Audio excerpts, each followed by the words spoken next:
Hello, welcome to episode 122 of Ring Takes here. We're going to be getting into our Wrestlepalooza predictions, which takes place this Saturday. Also talking about WWE heading to Saudi Arabia. They've done that already, but for now, Wrestlemania 43 is heading out there as well. So we're going to get into that, as well as AEW All Out, which is also taking place this Saturday. We're going to review that card a little bit and talk about that. Join us. 1, 2, oh my gosh, so close. He kicked out. He kicked out. He kicked.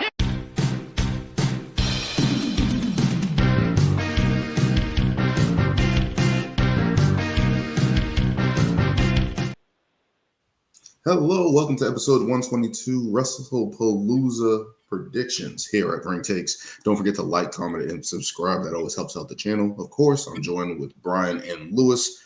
Welcome, guys. A lot of stuff happening this week in professional wrestling. NXT Homecoming, AEW All Out happening on Saturday. WWE's plans to head to Saudi Arabia for WrestleMania 43. But there's another big event kicking off on the ESPN app. We have Wrestlepalooza coming in here this Saturday here on the ESPN app, launching on the ESPN app, newly launched ESPN app about a month ago. Big things. I'm probably going to have to chuck up the $30 to check out the ESPN app and check this out. So once I figure that out, we'll figure that out. But there's a lot on the card here. Getting into the programming. First match we're going to talk about is the Vision versus the Usos. This tag team match came out of nowhere, really. Been kind of building up. Jey Uso has been battling the Vision. The numbers game has caught up to him a little bit, but he had help with him, his brother, reforming the Usos recently. Who do you guys have in this matchup, especially with all the things going on between Jey and Jimmy? Who do you guys have in this one? A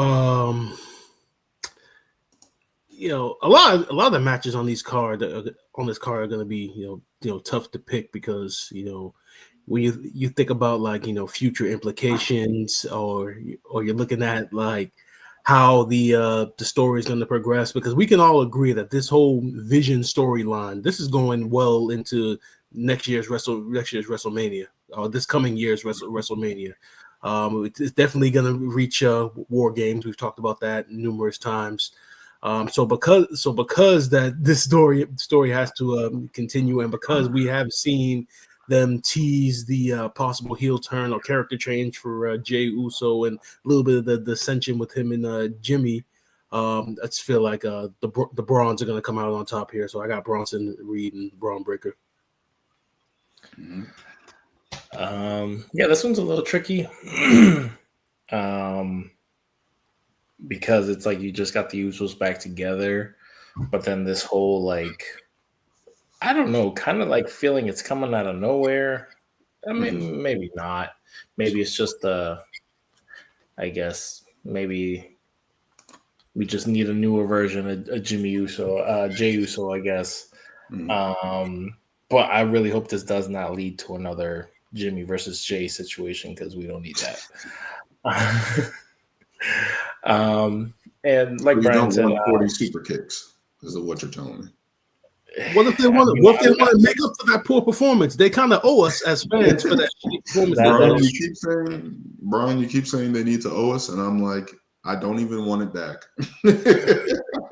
Like, what's he gonna do? Like, what is it really gonna do?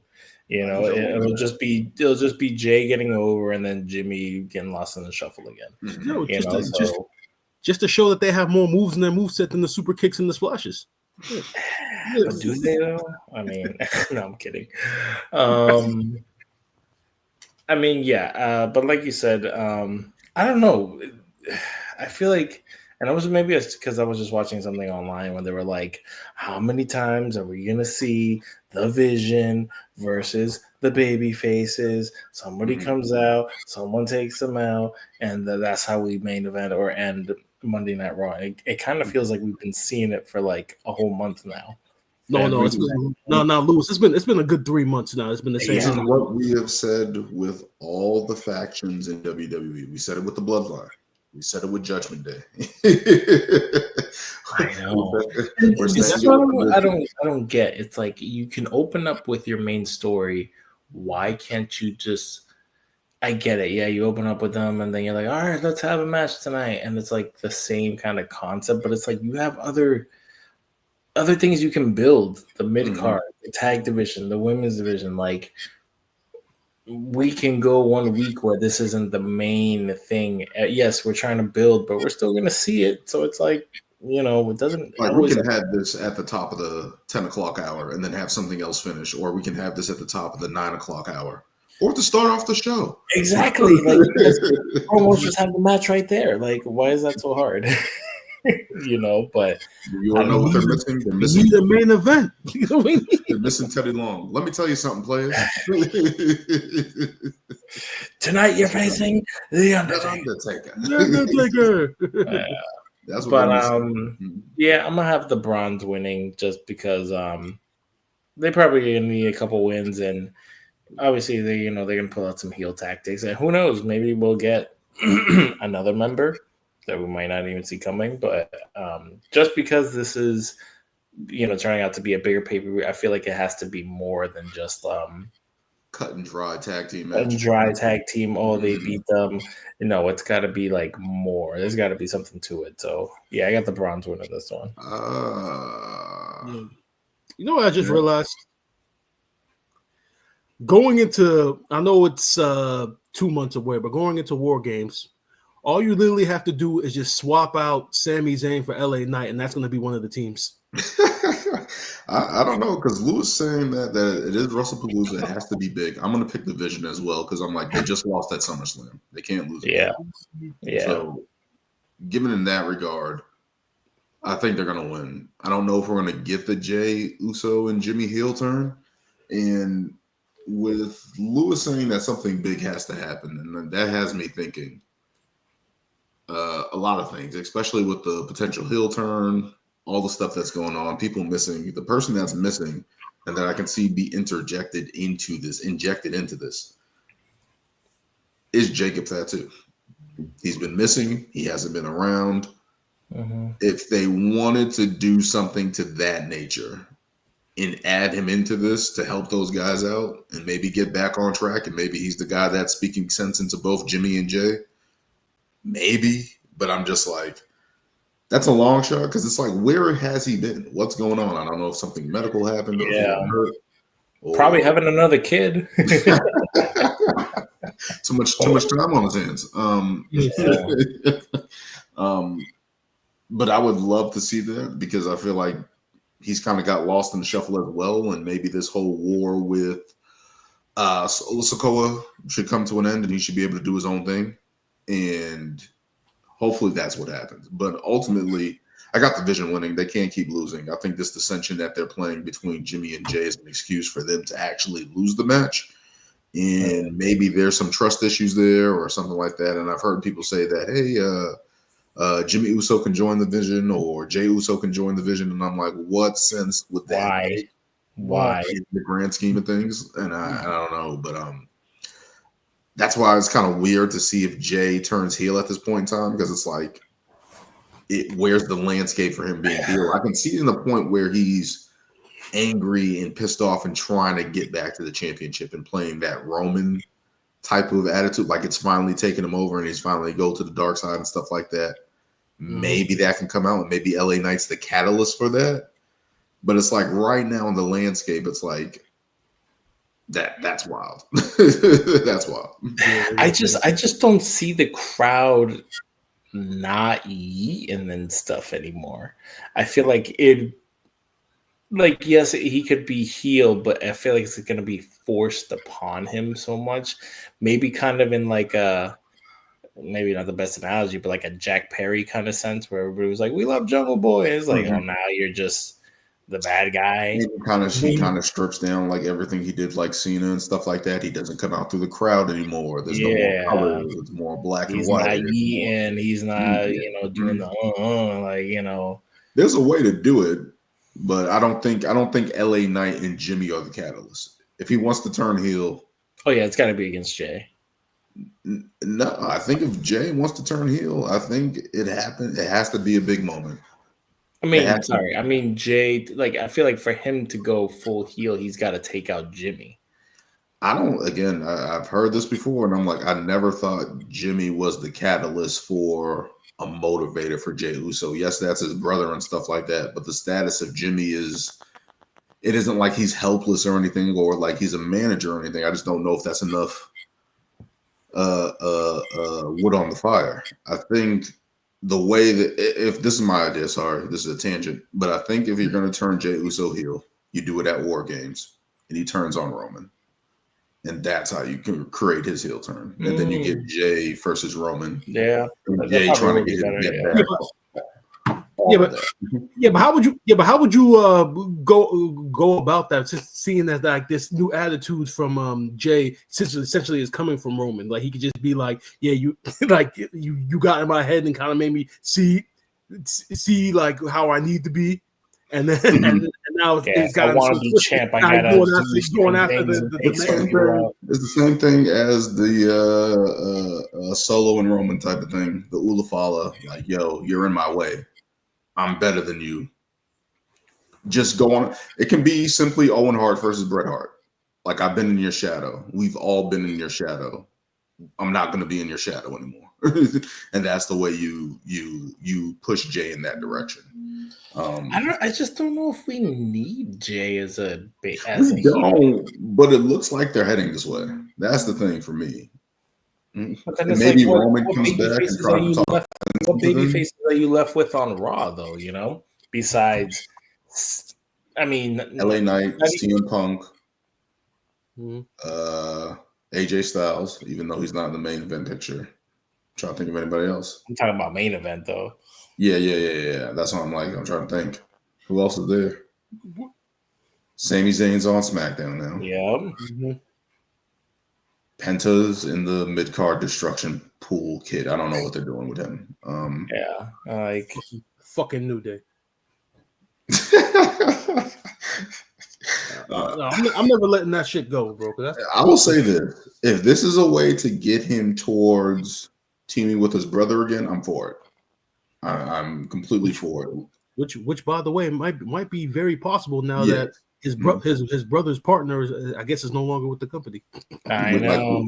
We don't have to make this more difficult. Just you had Jimmy come back to Smack. You had Jimmy come back to Raw to help Jay. Just have Ray Phoenix help Penta, and that's how we get them. That's simple. Kind of a tangent there, but a lot of storylines are obviously going on in WWE and stuff like that we wish were a little bit more clearer. But we're all going to Vision for that one. Makes sense to me. I don't see how Jay and Jimmy win this match, especially with the Vision needing a win. Yeah. But let's keep moving on here to the women's world title picture. We have Io Sky versus Stephanie Vaquer for the women's title. This has kind of been built up as a respect thing. Of course, Stephanie Vaquer winning out in Clash in Paris. Io earning this opportunity. Who do you guys have in this matchup to crown a new women's world champion? All right. Before we get into that, I just want to say that match she had with Kairi Sane on Monday Night Raw was very impressive. Yes. And it goes to the argument that I was making last week when I had the hat on in regards to why they weren't doing more stuff like that in the previous months since she won the Battle Royal at Evolution. Like if we were getting that like on like a maybe even on like a bi-weekly basis of her having matches like that, you know, I think she would be in a lot better place right now. Now, I think initially I had stated last week also that, you know, like I said, a lot of fans, they don't watch NXT, so they don't see her run. So she's going into the match cold. And as great as the match with Kairi Sane was, you know, there still is that unknown about Stephanie. But the way that the story has been playing out with Io and Asuka, and how Io has put her foot down and made it clear that she doesn't want any assistance in this match. Everything is kind of leaning towards, you know, Stephanie winning the title. But then the real story is with Io and Asuka is going to kick off like right after the match. Mhm. So I feel as though Stephanie wins the title. Well, Asuka tries to interfere. Io pretty much chases her off and says, "I don't need your help." That distraction leads to Stephanie winning the match, and then we finally get the official heel turn of Asuka beating down Io, probably with Kairi Sane. So I think because of that, we are probably going to get Stephanie Vaquer as the new champion, because if Io were to win straight up, what would be the story? What would be the story moving forward with Asuka? Literally would be like Io's next title defense. Oh, Asuka has to cost her the title, and then we get the heel turn up and going. But do we really want Io to hold the title for like just 1 month or whatever the case may be, and kind of just push this eventual heel turn out even further? I just feel as though they've told enough story right now where it's like Asuka should be the one costing Io the title, so to say, and then finally getting into the official heel turn. So actually, I was going to go the other way, Brian. Just because as much as I want Stephanie to be champ right now,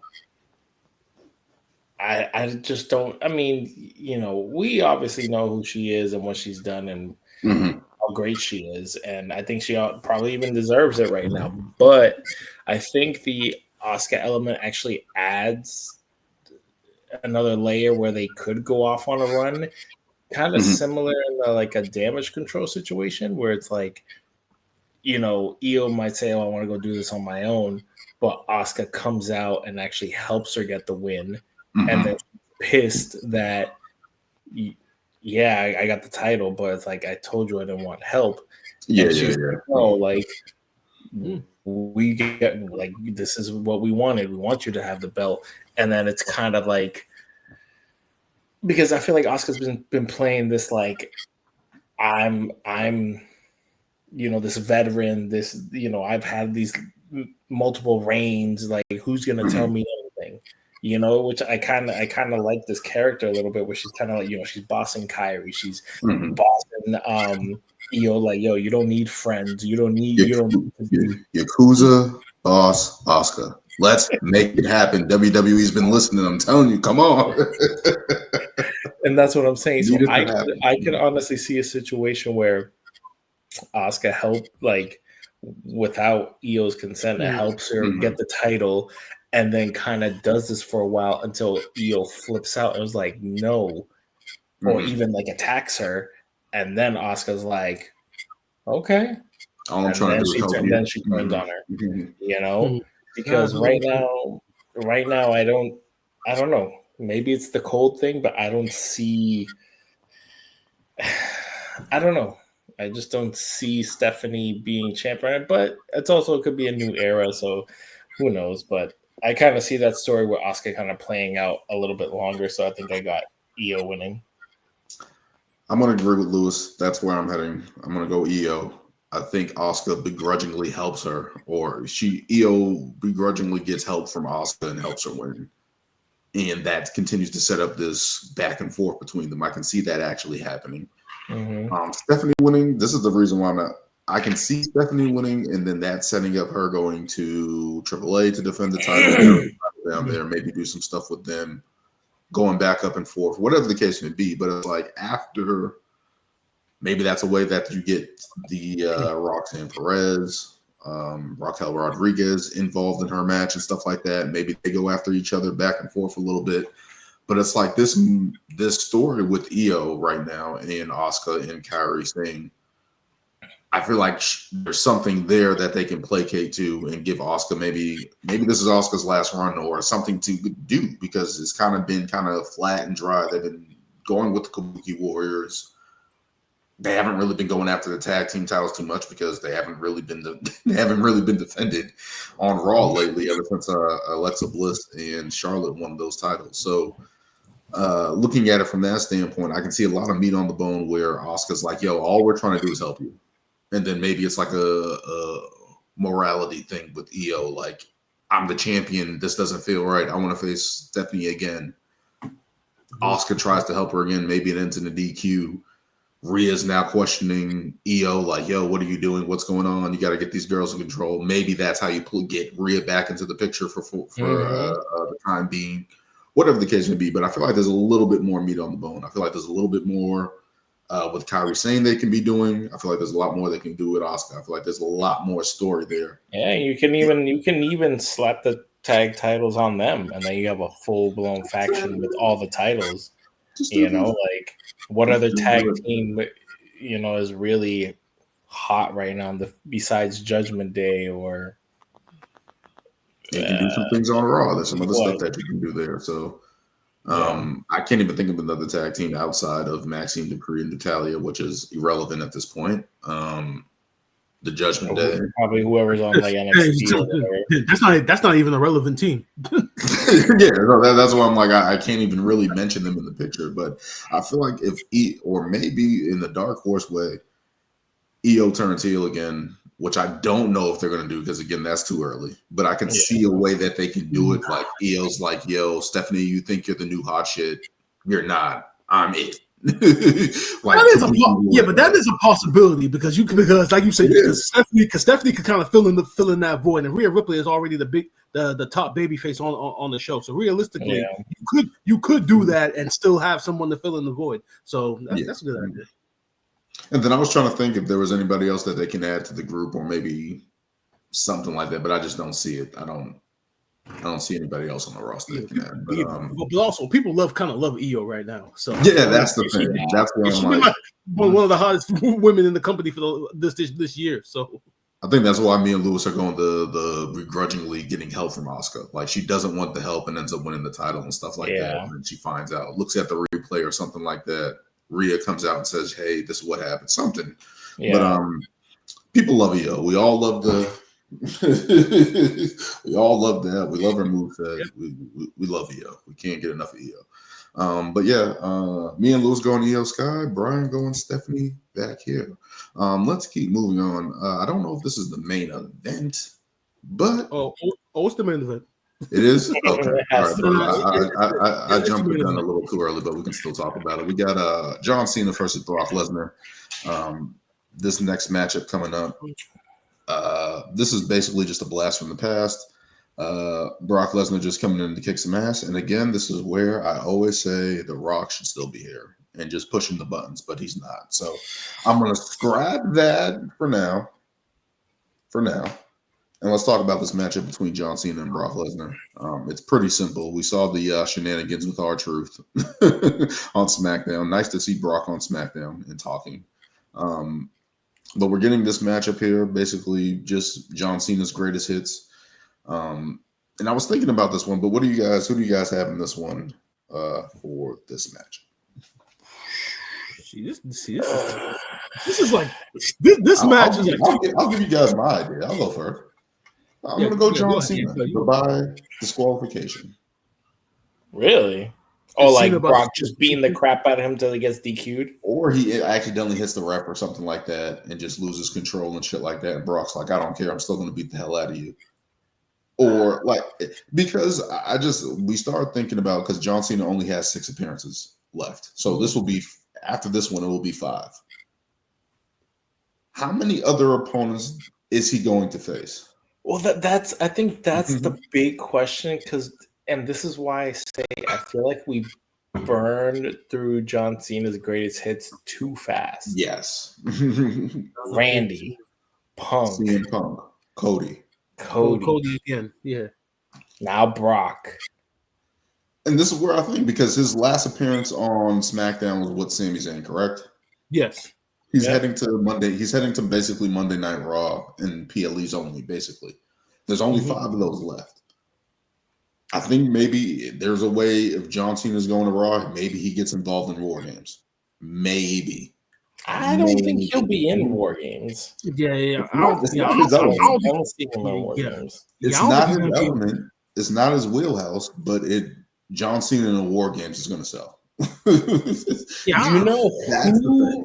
Do you know who's a dark horse who actually could go up against Cena and would actually maybe give him some momentum? Is Rusev. Mm. They do have history. You know, Who's about to go after the Intercontinental title? It looks like, but I definitely see that angle, and I had other ideas because I didn't think he was going to face AJ Styles because of the whole Logan Paul thing. He was doing his matches, his moves in the matches. So I'm like, maybe him going to Raw, maybe that's a way he can do an AJ match. Maybe, and this is a dark horse here. I don't know what. This is what I was thinking because I was like, how many opponents does he have left? Maybe it's Seth Rollins. Maybe it's Roman Reigns. But then it's December's right there. Yeah. So this is where I'm thinking where the DQ comes in because now you can get Brock versus John Cena for Crown Jewel, which is in Australia. So I think that can set up that matchup there and they can have a match there. Potentially Roman, potentially Seth. Maybe it's a dark horse of AJ. And then and a shot in the dark, I was just thinking, I don't know if his contract is up in AEW, but a returning Chris Jericho or something like that, just to run the hits again. But Jericho's not coming here. I don't think he's coming here anytime soon. I think it's going to be by next year's Rumble. Because if anything, the report is his deal is up with AEW in like mid-December or something. So if they were going to bring him back, it probably would be at the Rumble. And honestly, I mean, their product has been just moving forward fine without them. And if you talk to their fan base, they all think the circle is washed up right now anyway. So he might. So the WWE fans will take him back. They don't love the shiny shirts anymore and the learning tree. No, that fan base, they think he's washed up now. So they're like, we don't need Chris Jericho. Go bye. Okay. But yeah, I'm going John Cena DQ, man, because I'm just like, I don't know how many opponents he has left to set up something else. And it just makes sense that it's Brock to continue. I mean, that's why I'm even though that's not what I want. Yeah, no. These are my things. Is like I think I'm still trying to say like they could do this match. Let's say it's a DQ. He still gets to win. He goes up against Brock again, but I don't see Brock losing again. Mm-hmm. And then I'm like, you still got other people. You got Drew. Randomly, like I said, you could maybe use Rusev. I don't know if they would actually go with him on that, but that's just like they had that match at WrestleMania 31. Like they have history there. Like there was a lot of stuff going back and forth between those two. It kind of went for a couple months after that as well. So yeah, I think a big match would also be him and Roman. Mm-hmm. But this is the thing. It's just like you got Roman. Roman's going to be probably tied up in the whole War Games thing. I mean, it'll probably be after that. That's why I said maybe John Cena in War Games. Like it's just like an assist type thing, but yeah, like, hey, why not? We need another member. Not like Charlotte calling backstage, but we need another guy. Yeah. It's difficult because they were talking about this on Busted Open Radio, talking about this match. And I think Bully Ray had stated that, like, well, if you have Brock Lesnar go over, doesn't this program kind of have to continue on through John Cena's retirement, and then lead to which would be could lead to like John's last match, which would be against Brock Lesnar. But in a sense, we wouldn't want John Cena's last match to be against Brock Lesnar, would we? No, and that's what I'm trying to figure out because a younger superstar needs that rub to say that they beat John Cena in the last match. Who I was also thinking, as he's not younger, but I could see Gunther coming back and going after Cena and actually getting the win. That would he'd be the perfect guy. Yeah, that would be the perfect guy. That's like a perfect babyface heel match right there. And I was sitting there. I was in a conversation with people. I'm like, is it going to be Roman his last match? Because I read reports that they're saying they're trying to make Roman the legacy guy of this era. Like he's the guy that's done it all. Yeah. Like I know it wouldn't add a notch to his belt. They try to do that with the Undertaker, right? When he beat Undertaker in Orlando, that kind of fell flat. It was too late by that part. The streak was already broken by that part. Yeah, but maybe he can be the last match for John Cena. Maybe people were trying to throw around LA Knight because LA Knight's an up and comer. Like they had that interaction a couple of years. Was it last year or a couple of years ago? maybe that's something that they can do. Gunther, if there's a heel versus face dynamic, I completely understand that. But it's like that's the thing this is the thing when they announced how many dates he has left, and they kind of burned through this heel run that didn't go anywhere. It's like, and these dates are left. It's like, how many opponents does he pick? Who's the guy that gets the last match? That's the thing. Can't be Cody again. I still thought it should have been Randy. It should have been Randy or Punk.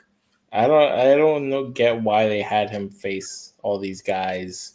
I think Randy would be the optimal choice because it's just like those guys. I think they're from that same era, you know. And yeah. I don't think they were were they in the developmental together? It was him, Batista. Yeah. Him, Batista, Randy, Brock, and Randy, the best class to ever come out of Ohio Valley Wrestling. Yeah. It's Batista. Batista comes back. Blue Tista. Oh my God. Save that for Saudi in a couple years. All right. We're gonna get into our Saudi Arabia talk. Yeah, we're gonna get into that. But I'm just saying. Who do you guys have in this matchup? I'm gonna just say, just because he hasn't been losing, I'm gonna just go John. I see Brock probably just getting himself DQ'd or something. So I say John. Yeah, I just if Brock, I kind of agree with Busted Open Radio. If Brock does go over, then that's kind of forced for them to have another match, and with the limited appearances he already has, I just feel as though this is probably just going to be one and done with the John Cena, and Brock's probably just going to go away and then reappear, hopefully for a future match against Gunther, because that's something that people have been calling for the longest time. Yeah, but I'm going Cena. They're going to face off in the Rumble. That's my prediction. Probably going to see Brock get into the Rumble probably if he loses. But that's my thing. That's my thing. If John Cena actually does win this match clean, what does Brock Lesnar go from there? Okay, you came back and you lost. Yeah. We'll see you at the Rumble. Start fresh. Yeah, exactly. I guess. And it's in the Rumble this next year is in Saudi Arabia. So they're gonna be paying out they're already paying out the ass for the show. So they know bringing Brock Lesnar over is a no-brainer. Next year's coming Rumble is already gonna be in Saudi. 2026, yes. Yep. Hey, the Rumble's gonna be on earlier, Lewis. What's the complaints? 3 p.m. and this shit's ruined, or 2 p.m. or 1 p.m. whatever time it is. I advise you to take off and have no plans that day. I'm just kidding. Throw that out there. Let's keep the show moving. Me and Lewis are going John Cena. Brian is going Brock Lesnar. Let's keep moving on to our next match here. A mixed gender tag match here. Come on. Do we really even need to speculate who's going to win this match? The return of AJ Lee for the first time in 10 years. With her husband CM Punk going up against Seth Rollins and Becky Lynch. Who do you guys have in this one? AJ Lee is not losing her coming home match. Yeah, even better to add on to that, Lewis. She's actually going to be the one to get the win, which in this case, signature that octopus stretch that she used to do. What's it called? The Black Widow. The Black Widow. Yeah, that's what it was. Right. I was trying to think about the name for the longest time. So she's probably gonna end up winning with the Black Widow, and then hell, next PLE, she's probably gonna get an IC title match. Yeah, I see that for sure. She's way too red hot. Yeah, she's way too red hot right now to lose, especially with Punk and against these two dastardly heels. They're gonna get the win. Am I gonna do the swerve here? No, I'm not going to do the swerve. AJ Lee's hot. She's red hot right now. It's like she's never left. We all wanted her back. I'm loving this iteration of Seth Rollins and Becky Lynch. I'm loving it because they are cowardly heels. Yeah. That little moment on Monday Night Raw with them being scared. Well, Becky being scared of AJ Lee. I loved it. I thought it was awesome. This is better. I don't know what the end game of this is. Obviously, it's probably going to be Seth versus CM Punk at some point. Yeah. But whatever it is, this is, or maybe they get WWE gets creative. Maybe it's a title for title match and a tag match. They put the titles up.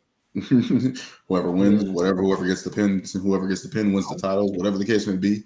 But yeah, go ahead, Brian. Mhm. No, I was just gonna say that I wouldn't be surprised that as a result of this match that we finally get Punk versus Rollins for the title at the next PLE, which is Crown Jewel, which I think is in Australia.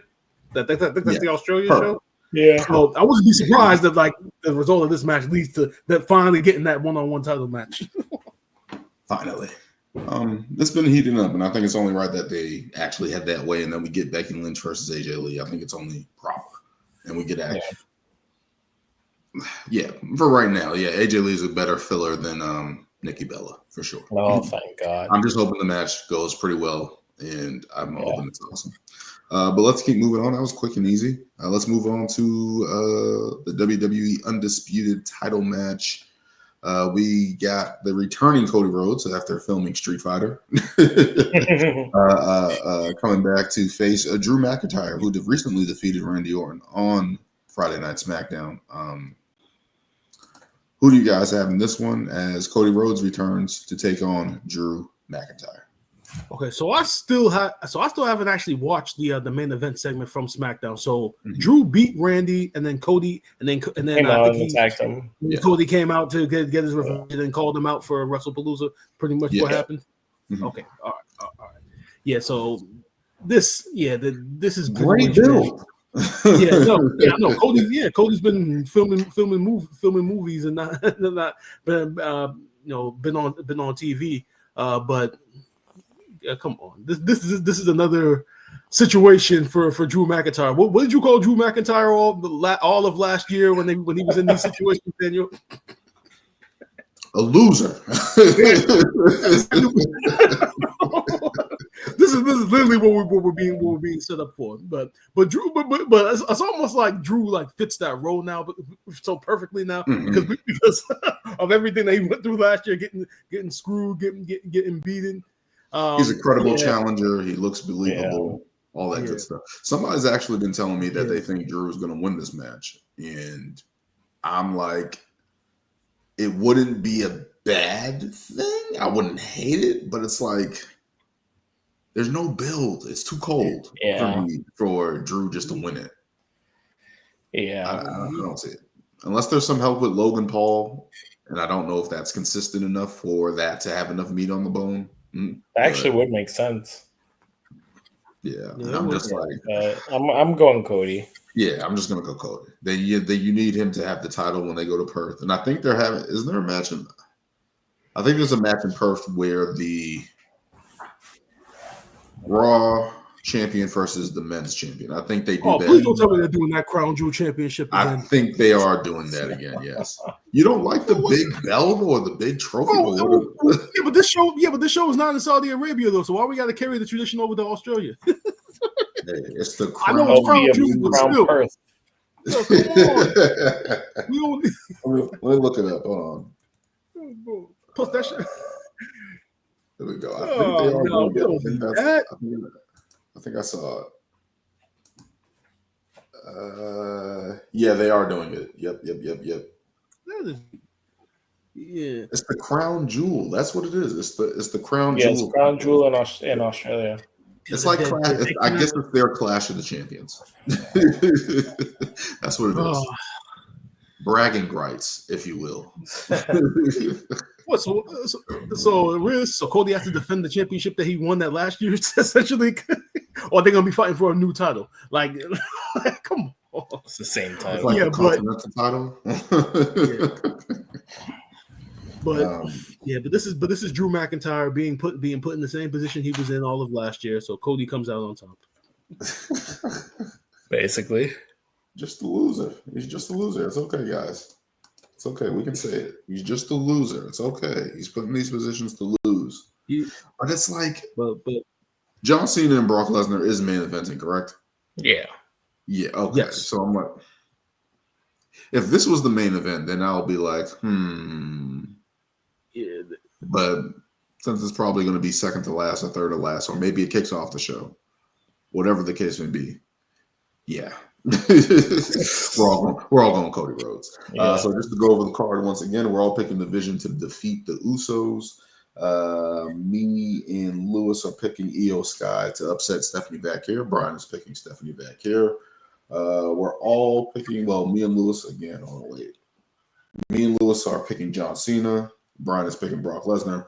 We're all going CM Punk and AJ Lee to win her return match. And we're all going Cody Rhodes to retain the WWE Undisputed title.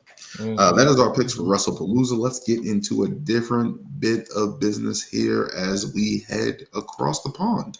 WrestleMania 43 is heading to Saudi Arabia. The recent announcement that they've been hyping up for the past week or so finally came out. Some people had this inkling that this might happen. What are your guys' thoughts of WrestleMania 43 heading to Riyadh? No, I don't want it. You being serious? You do. Maybe. Let me take this over. Let me take this over because there's been a lot of bitching.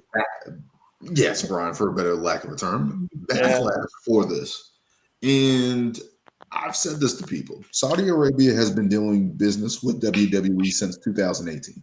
Yeah. It's been 8. We're on year 8 now, guys.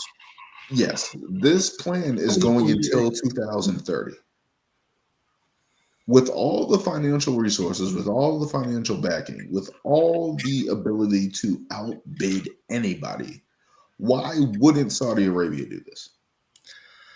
No, it's not the why wouldn't they? I understand why it is. Yes. I understand that they're because there's potentially a bunch of money.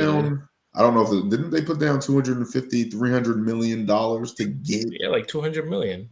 Yeah, almost over 200 million, and you add that into the ESPN deal. You're talking about over 300, over half, over a quarter of $1 billion. Wasn't the ESPN deal $325 million? Yeah, over like whatever. For one show, you're getting that. I think no other state is paying that. It's paying that amount. Vegas didn't even pay that much for WrestleMania, and they got back to back. I think the bids are like 20 to 40 million or whatever. I think I've heard in that range. They're giving you $300 million. So this is my thing though. It's not like about that.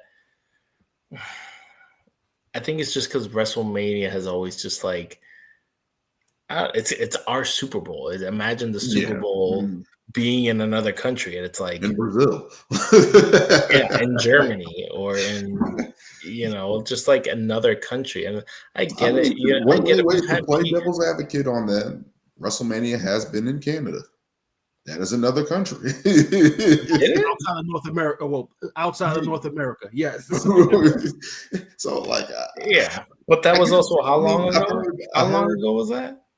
The last WrestleMania in Canada, I think that was the 18 with Rock and Hogan, wasn't it? Yeah, I think it was 18. Oh, it was?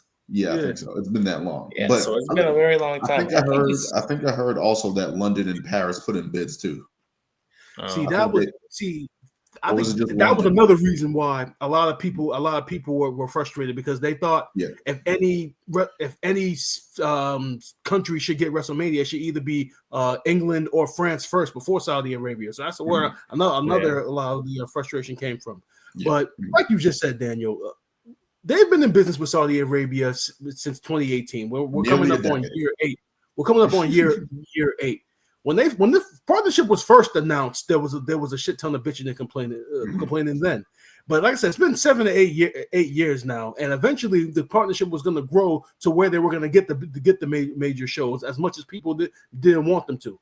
And again, this ain't Vince McMahon's company anymore. This is a completely different regime, a completely different way of doing business. They care less about the families now and care more about just maximizing the profit of the product at all costs. The tickets and everything. TKO CEO came out and said that. Exactly. Like, he literally came out and said that, like, they essentially they're trying to use like the UFC format for ticket pricing and everything to kind of put that shine onto WWE. Now, as much as people want to disagree, things in Saudi Arabia have somewhat gotten better since the first show they did. The very first show that they did had no women on it, for God's sakes.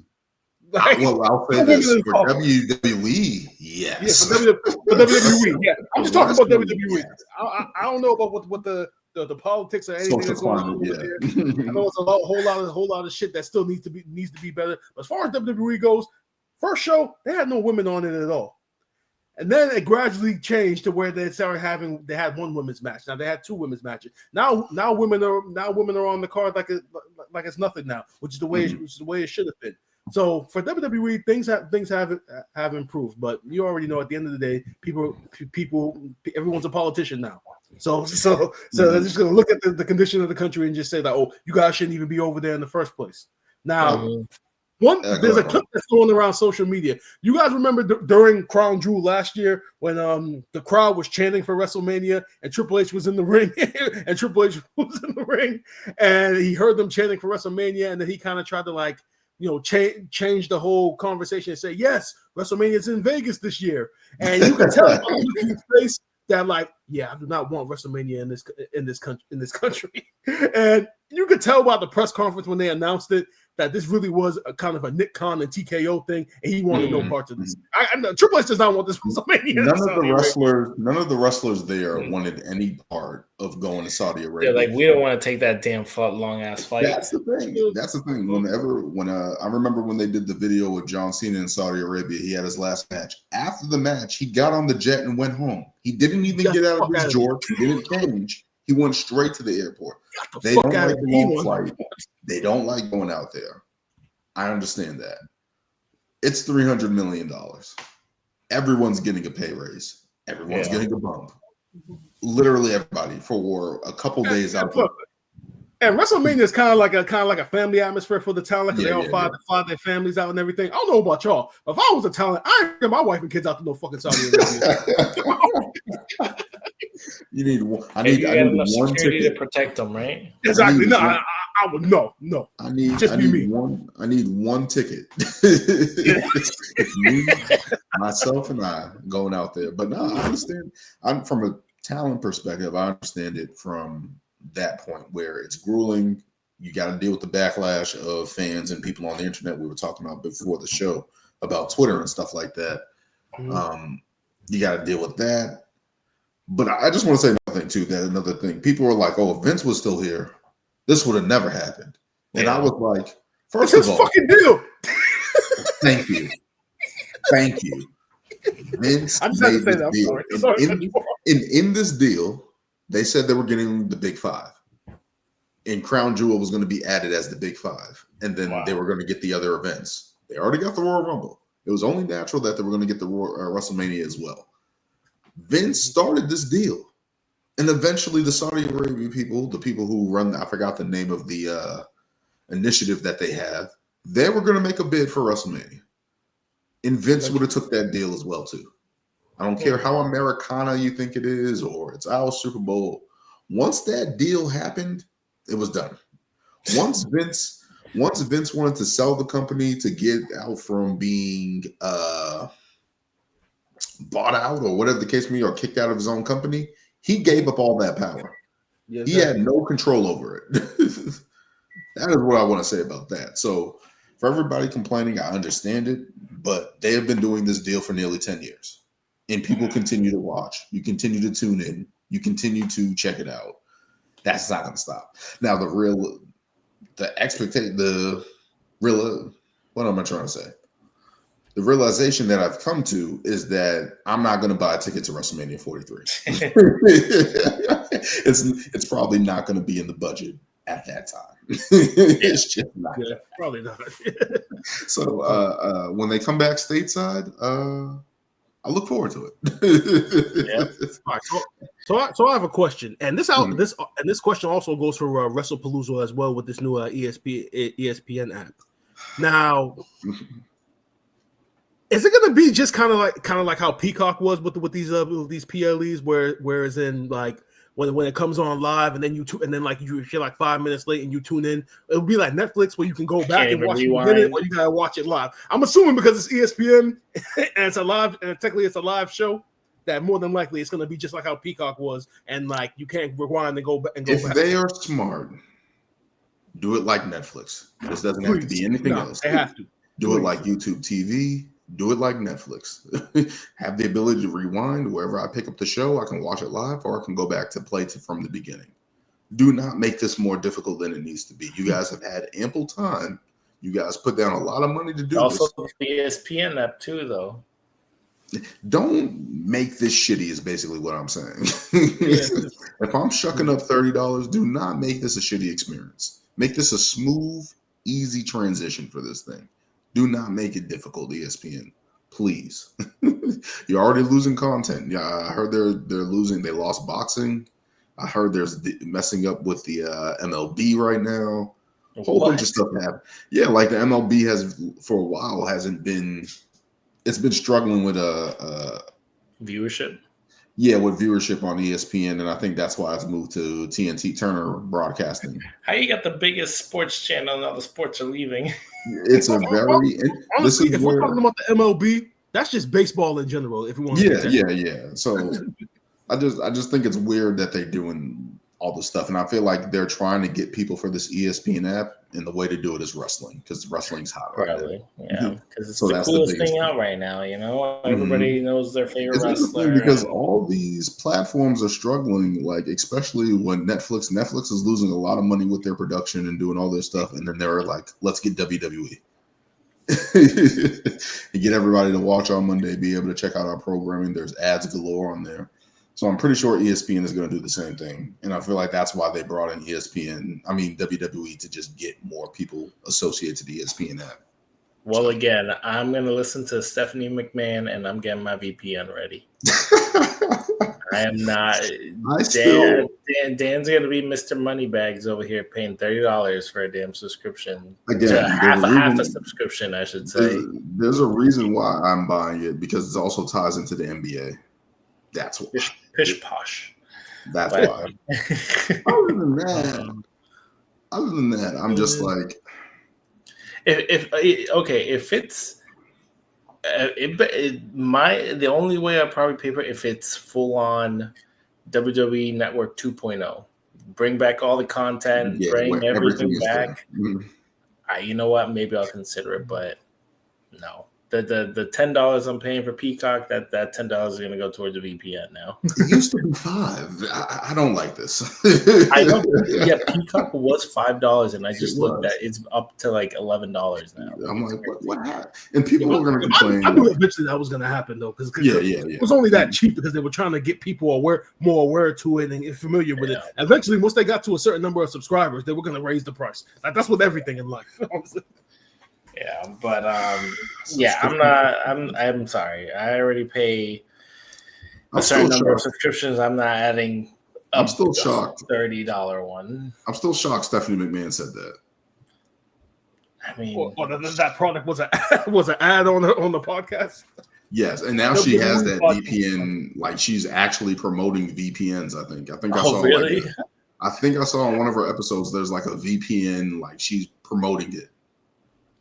Well, so my friend was telling me, I mean, it's probably no, but like for out of the country, when people watch PLEs, they don't go on Peacock. They use a VPN and just change it to like, oh, I'm in Japan or Germany or whatever. Yeah. You see the PLE on Netflix.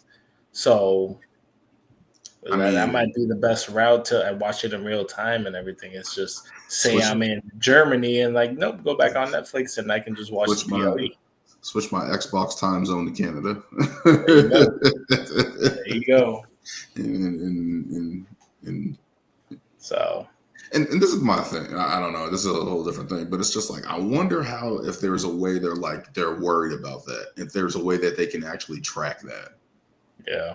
And try to like stop people from doing it. And I'm like, I don't know how you do that. I don't know how you police that in a sense. But anyway, WWE heading to Saudi Arabia for WrestleMania this time. WrestleMania 43, 2027. Right. So we'll see what happens. Hopefully we get sponsored by then, and WWE offers to pay us to go out there. Then we're going, guys. We're going to be a part of the $300 million deal. There we go. To go out. I will be out there with a bunch of sunscreen on and have that towel ready. And interviewing people on. Yeah, what is there to do? Matter of fact, let me not ask that question. I don't want to. There's a lot to do. I asked that question actually last week when the announcement was made to my wife, and she even said, don't say that publicly, because if you do, people can go dune buggying. Yeah. Go see a soccer match. Saudi Arabia has a lot to offer. Let's not downplay Saudi, all right? But WrestleMania 43. But it also asks the question, like, okay, if WrestleMania is going to be out there, what happens with NXT? Are they going to do a show out there in Saudi Arabia? Is it going to be stateside? Like, there's a lot of stuff that you make you think about. Like NXT Takeover Saudi. Yeah. I like the name. Good branding. Oh man, I'm just trying to think. Yeah. But that's crazy. WrestleMania 43 heads into Saudi Arabia.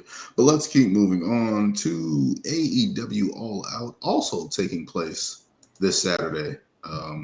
Counter programming by WWE. Taking place in Toronto, Canada. A lot of matches on the card.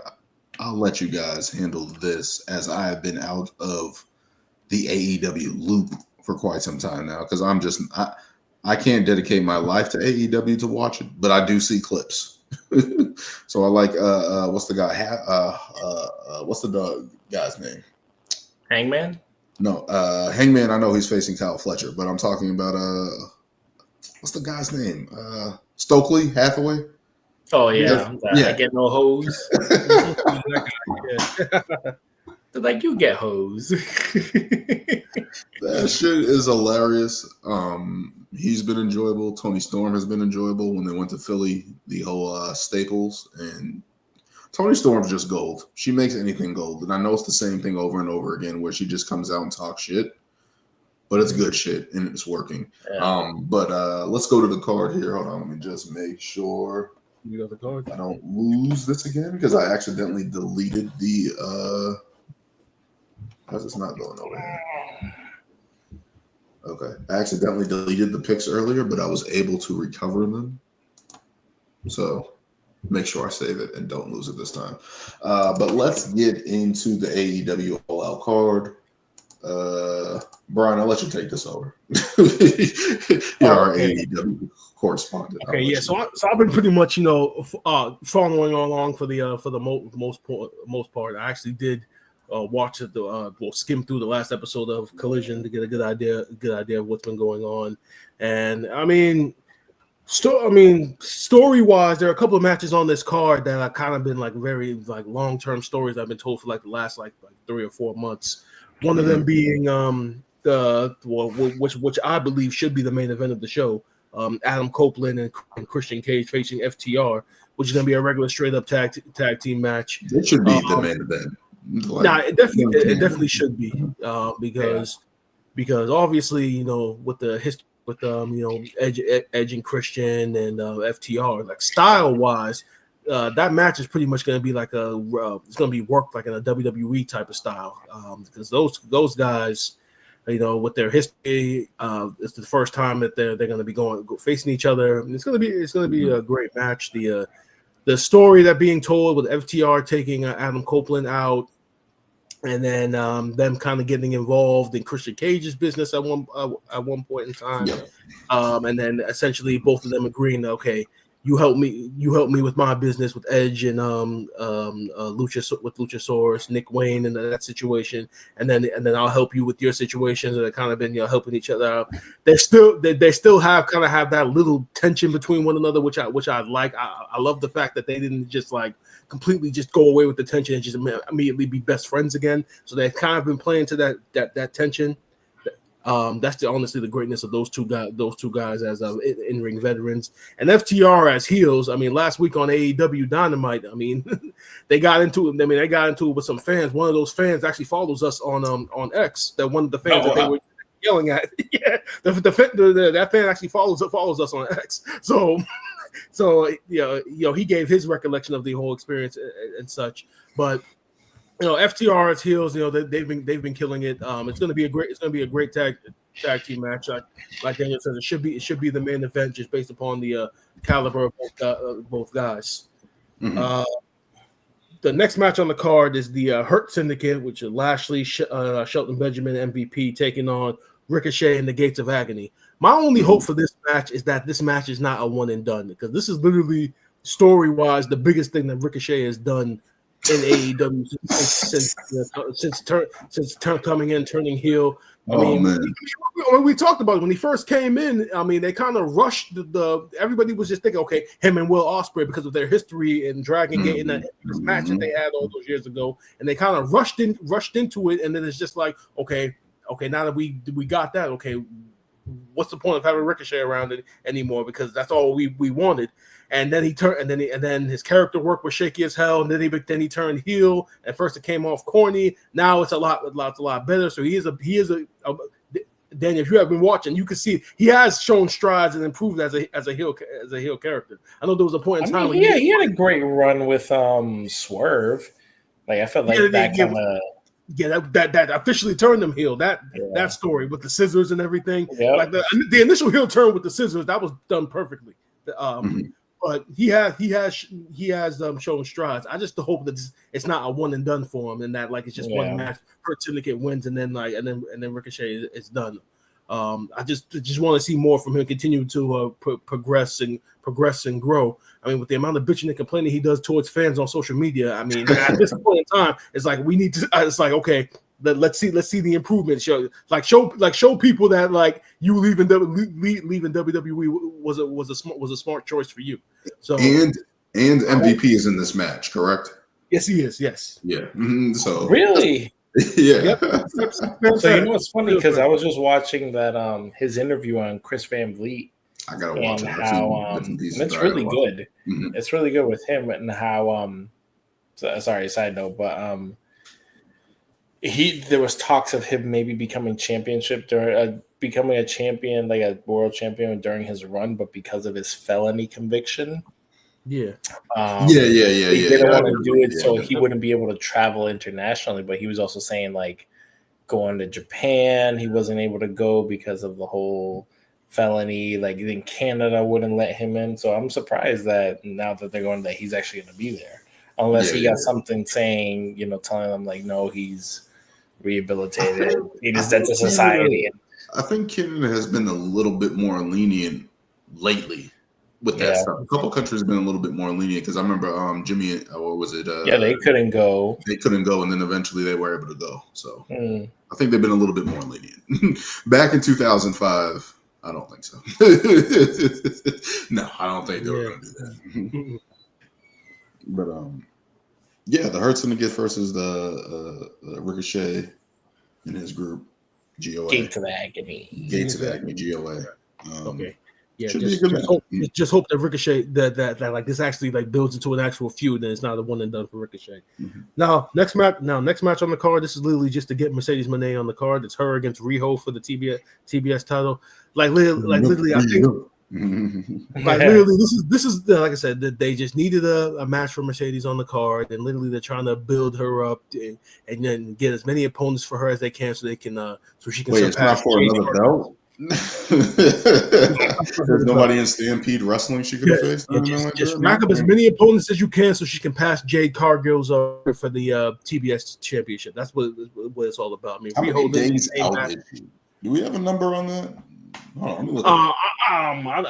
think it's close. I mean, we're definitely getting there, but she's definitely gonna break that record, and then after that, then it'll be. She's got a couple more months. She's at. That's what I'm saying. Like that's the thing with Mercedes right now, because that eventually she's being built to break a record.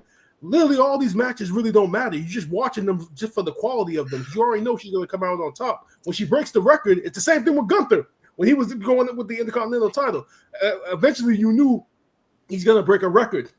Mm-hmm. And all the matches leading up to it, as great as they were, we knew he was going to come out on top, so we really didn't care. And then when he finally broke the record, then it's like, okay, now these matches matter now. And maybe that's why they had her win all these belts. Yeah. Now it's making sense to me. Got it. So What, did he just get to lose them all?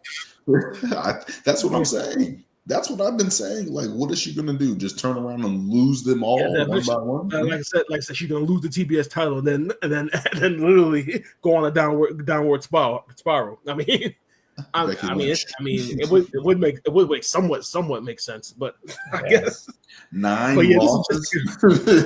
So yeah, this is just to get Mercedes on the card and Riho being the first ever AEW Women's Champion. Literally, I believe there was a stat that I saw on social media that when she came back and attacked Mercedes, that was her first appearance on my all year. So she hadn't been seen on the program all year, and it wasn't because of injuries or anything. She just literally just wasn't on the program. I think she was in Japan. It was injuries. Yeah, I mean, it could have been because of injuries, but literally, she hadn't been on the show all year long, and like it was very weird how they went about it. But next match on the card, we got Jon Moxley and Darby Allin in a coffin match. Now, why? Let me just say, in this case, it makes complete sense because, like I said, this Death Rider storyline has been going on for the longest time. This is a blood literally caught steam when they took out Darby Allin. Let me say this: if Jon Moxley does not lose this match and go away, he's not going anywhere.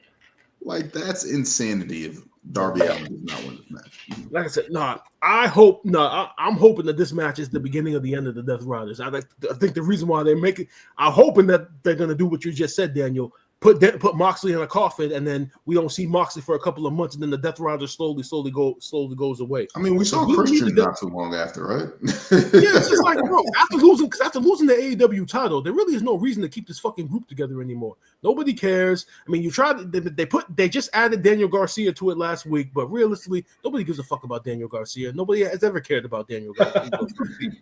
I'm honestly at the point right now where it's like when he was a free agent, people were clamoring for WWE to sign him, and I didn't see it, and I still don't see it. Mm-hmm. And so I don't understand why you thought adding him to this group was going to just change a dynamic or something. So I can only hope that Moxley loses, goes away for a little bit, and then the Death Rider start to slowly disband. They're not going to disband. Darby Allin, they're going to rise from the dead. That's the story. Yeah. I said, let's just hope that this match is the beginning of the end of the Death Rider story. All right. Next match on the card. This is actually one I'm actually looking forward to. This is MJF and Mark Briscoe, and they're going to be facing each other in a tables and thumbtacks match. They didn't announce the rules.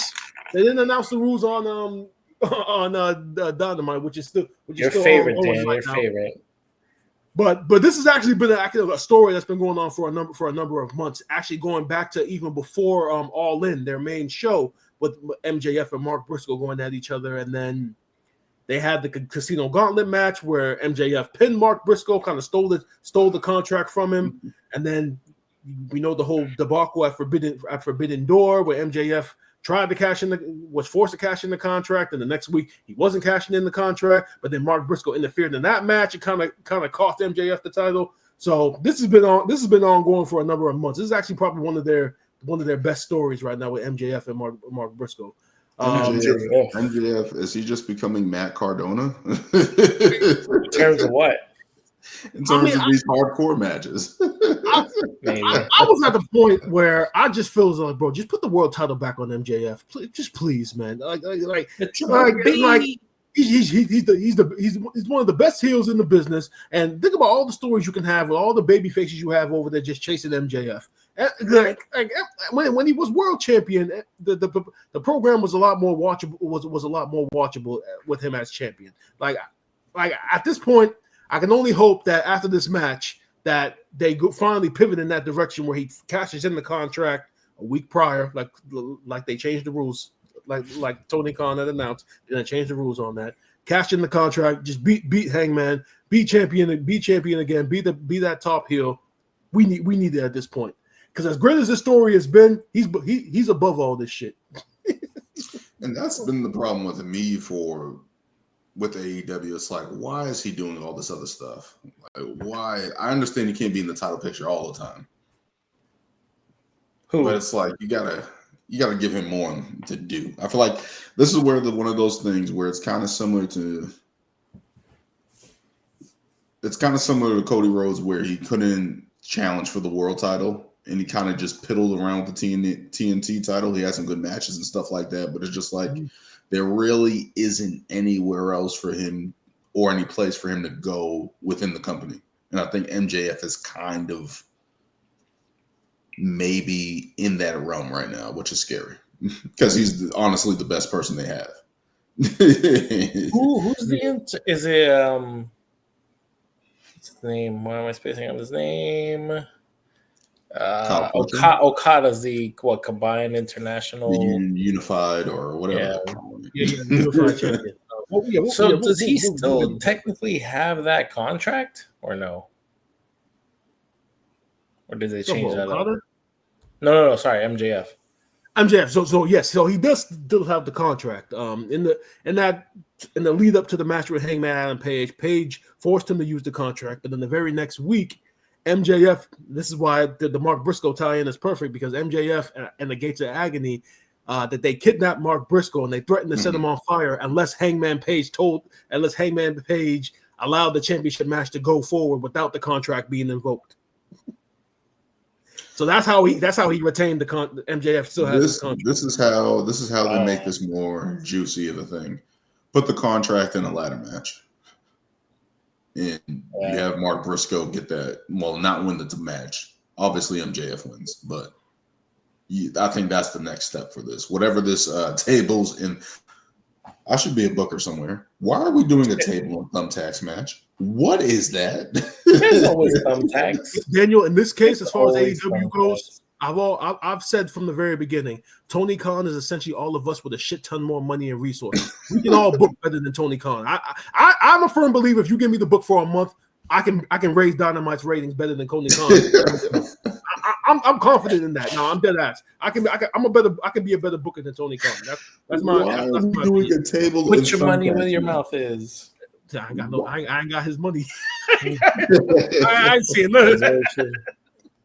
So the next match is for the AEW Women's World Title. It's a 4-way with Toni Storm defending against Jamie Hayter, Chris Statlander, and Tekla. Now she's winning. Come on, yeah, she's definitely retaining, but it's just like she's the best act that you have on the roster, and literally, why do you not have a better story for her? Like literally, no story. She's been mixed up with the whole women's division. Like literally, if you watch Collision, you know how we've been talking about how like the main event of Monday Night Raw has pretty much been the same shit for the last 2 months. Mm-hmm. The women on Collision, they literally have had like the same iteration of a 10-woman tag or an 8-woman tag for the longest time, and Toni Storm has always been mixed up in this. Literally, just a team of baby faces, team of heels. As a matter of fact, on the pre-show, they're doing another 8-woman tag. Yeah, the tailgate brawl. So literally, there's been no direction really for her in the women's division. She's just been mixing up with everybody. Jamie Hayter and Tekla makes sense because their story started when Tekla debuted. She took out Jamie Hayter, and Jamie Hayter was out for a number of months.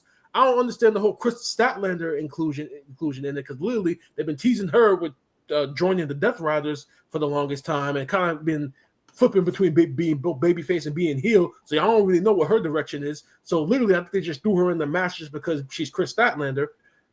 It's been very weird. Tony's gonna come out on top. I would have loved just to see a one-on-one match with her and Tekla, because Tekla, since she's debuted, she's been very good. She got the Bray Wyatt walk and everything. I was sold after her first match. Tekla is good. A couple questions. Where's Athena? Back in Ring of Honor after losing to Toni Storm. Where's Thunder Rosa? Last injury, or she took a break? Who knows? She's been doing Busted Open, and I think her last appearance was Ring of Honor too. Yeah. Last question. Where's Britt Baker? What is going on with that? That's been the biggest. That's the biggest question ever. Are they just paying her? Are they just paying her to stay home?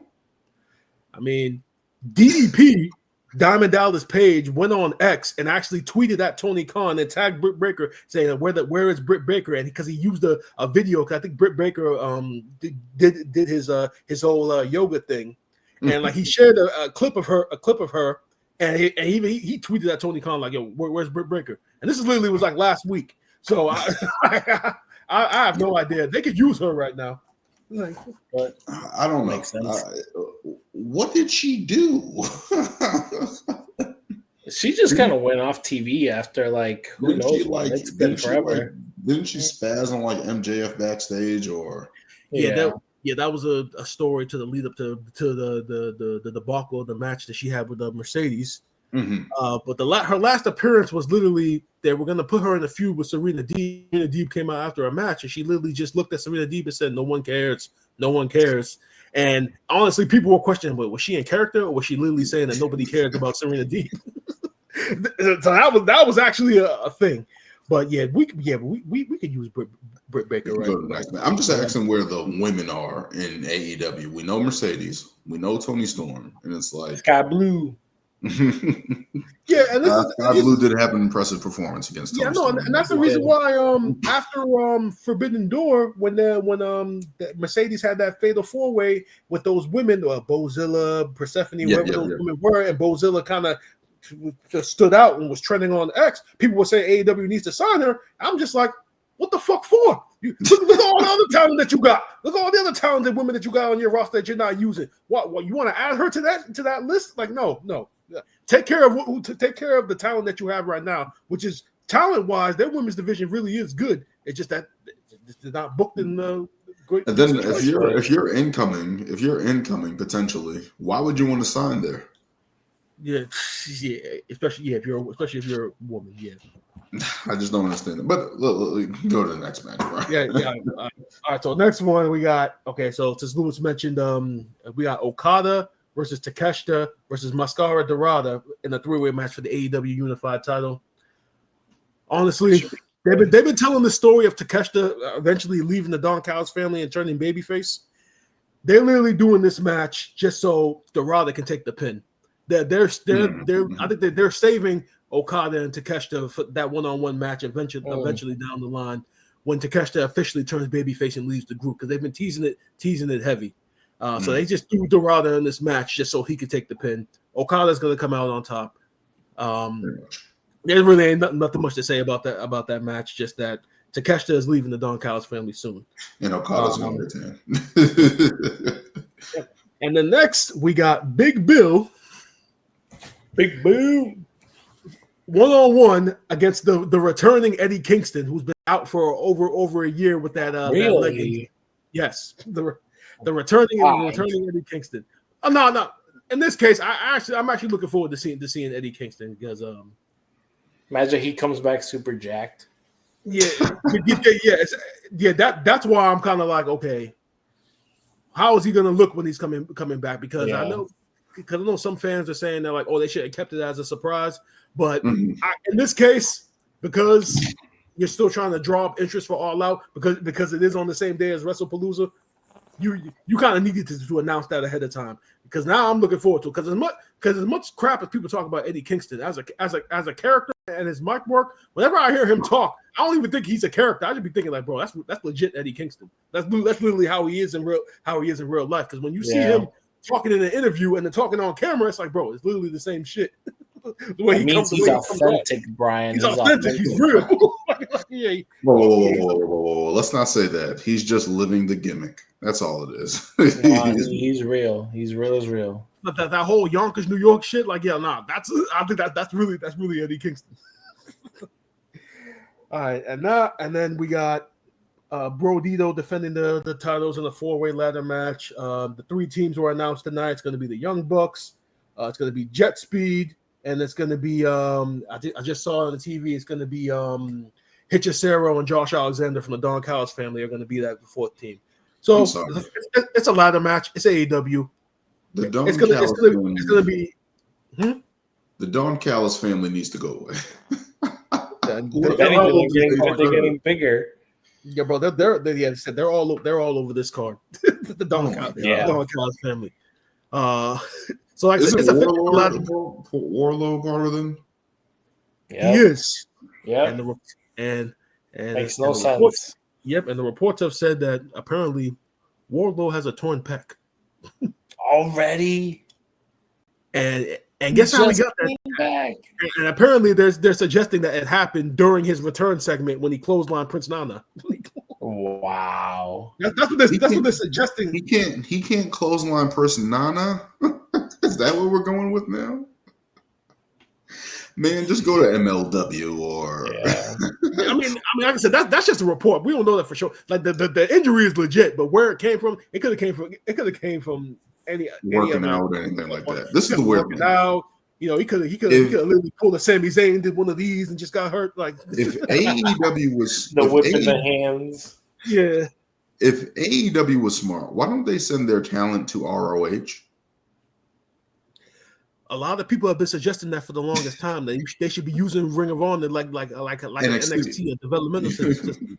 But Tony Khan, like he loves his Ring of Honor. He loves that type of wrestling. So he wants to, you know, treat it like a legit brand. So much so that he's still trying to get a TV deal for it. And it's just like, bro, ain't nobody gonna pay for Ring of Honor. Like, bro, that little Honor Club or whatever it is, the streaming site that they have, those are for like the diehard Ring of Honor fans, and there are only a handful of them. Like, there's not a lot of people who watch Ring of Honor, and especially once Athena finally loses the title, because once Athena is gone, there is no Ring of Honor. The brand is dead. Because Bandito was that she said she wouldn't come back to WWE. Is he the world champion? Yeah, Bandito is their world champion right now, and he's also the fucking AEW tag team champion. Yep, I saw that. Ember Moon, if you're listening, just come back to WWE. Just come back. Just come on back. Please. Yep. And then the main event, which Hangman defending the title against Kyle Fletcher, which they had a contract signing to kick off the show that I watched, which was very entertaining. They added this stipulation that if any member of the Don Callis family gets involved in the match, that Kyle Fletcher is going to be stripped of the TNT title. Which I love that stipulation because it guarantees we're going to get a straight up one-on-one match. Which Kyle Fletcher, if you haven't seen any of his matches, like that whole feud he had with Will Ospreay last year. I know it's Will Ospreay. Will Ospreay has 5-star matches, but just seeing how Kyle Fletcher was in those matches, he really is going to be the future of that company. He's only 26 years old. He gets better and better with his character and everything. For God's sake, this man was in a tag team called Aussie Open. It was completely different to what he is right now, and you never would have thought he would become what he is right now. He is one of the guys that AEW kind of has elevated. I mean, Swerve, Tony Storm, those are examples. People of that nature. Kyle Fletcher is on that list of guys that have been elevated and created because he's impressive. They're putting him in that position. Mm. Yep. With the night, I mean, looks like $1 million. The nice suits and everything. He's definitely legit. And you know, he puts on great matches. So you know this is going to be a great match. But we all know Hangman's going to come out on top at the end of the day. I honestly think that if Wardlow doesn't tear his pectoral muscle, I think Wardlow was initially going to be in this match. I think. The way it was going, I think this was going to be Wardlow's spot, and they kind of had to slide Kyle Fletcher in. I mean, you're going to get a great match. I don't get how he's always hurt, but he's been hurt so much. Bad luck. Like, God damn, man. Too much for his own good. It's like, dude, at this point, forget it. Yeah, that's not good. So that's going to be All Out. It's going to be a 9-match main card with 2 matches on the tailgate pre-show. Like I always say about AEW matches, if you're just watching them, just watch them for the quality in the ring because they are where the best wrestle, and their pay-per-views normally do deliver in the ring. There's, like I said, there's 2 or 3 matches on here that actually have had a long-term story. So if you're into storytelling, only those 3 matches would be MJF and Mark Briscoe, FTR and Adam Copeland and Christian, and then I would probably throw in the Hurt Syndicate and Ricochet and GOA. But other than that, you're gonna get great wrestling because that's what AEW does best. So you're not saying watch for Mercedes Moné and Rhea. Got it. I just watched for Tony Storm. Again, Tony Storm. It really is sad. Like I said, Mercedes matches don't matter until she breaks the record. That's why I asked where are all these other women, because it's like, what's going Where's on? Emma? You mean Emma. Exactly.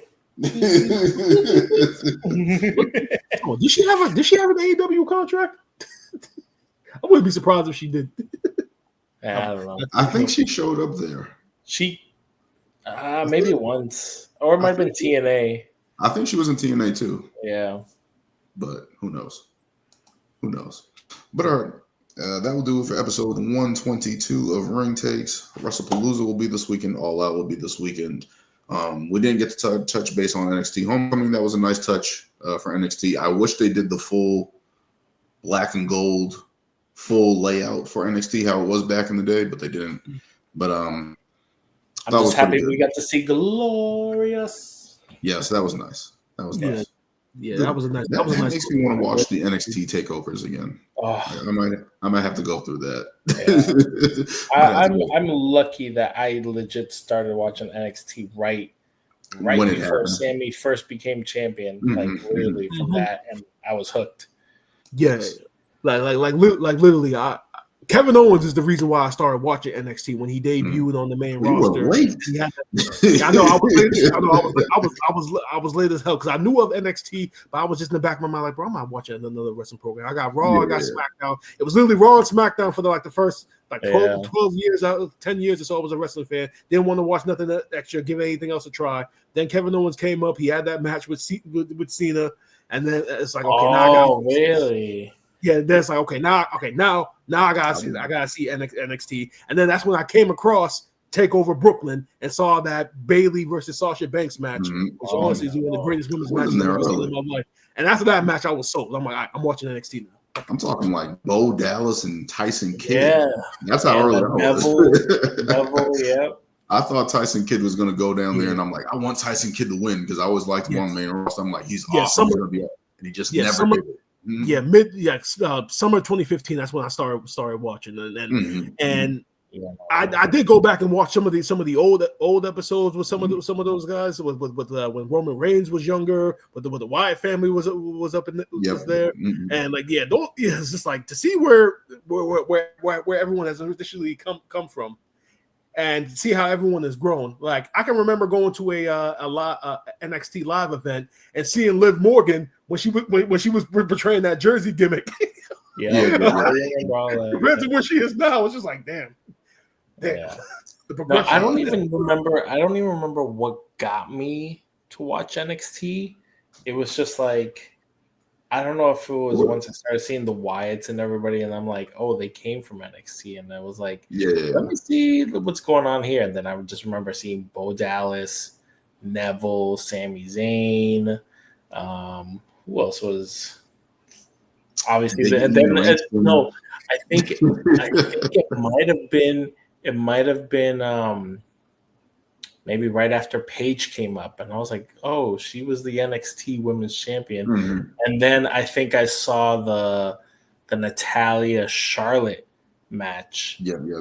And I was excited because she had Bret Hart in her corner, Charlotte had Ric Flair in her corner, and that's what got me to just keep watching. And I was like, "Oh, this is amazing." I'm trying to think because I was there when they had the X belt and Big E Langston. Yep. Yeah. Bo Dallas. I didn't see it from that. I didn't see it from the very beginning, but I saw it from when I remember Paige had to give up the NXT title. Yeah. Because she went to the main roster, and that's when I saw all of that, and then I saw KO, Shinsuke, all that stuff. So that's when it just took off. That's when it just had it had the indie flavor. That's when they started adding everybody from the indies, and it was just like, what the hell is this? Literally everybody. But we'll reminisce about NXT some other time.